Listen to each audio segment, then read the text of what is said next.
भाई लोग,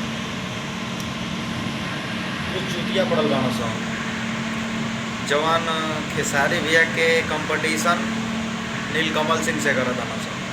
तो सही बा? हमारे ख्याल से ही बहुत गलत बात बा।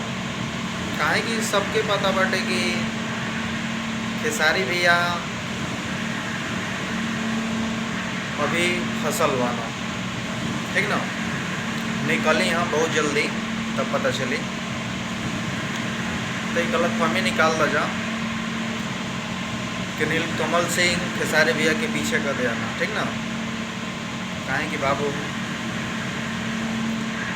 खेसारी भैया ऐसे ही खेसारी भैया नहीं बनल, ठीक ना, मेहनत से बनल बा।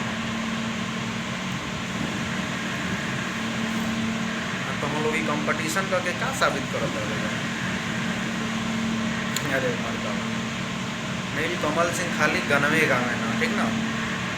खेसारी भैया की हर एक फील्ड में चर्चा बा, चाहे वो गाना होके, फिल्म होके, डांस होके, कॉमेडी होके। तो हम लोग खाली गाना से कंपटीशन करत रहे, ये गलत बात बा।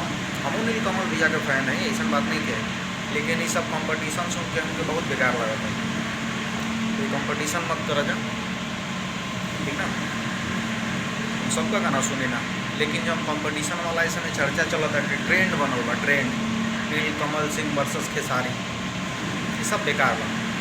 कहेंगे खेसारी भैया बहुत ऊपर की चीज़ है, बस एग्रीमेंटवा खत्म होके तो जा, ओकरी बात पता चले सब जाना कर, ठीक है। वीडियो अच्छा लगा लोगे तो चैनल के सब्सक्राइब कर लिया जा, वीडियो के लाइक कर लिया जा। मिला था नहीं जा अगला वीडियो में।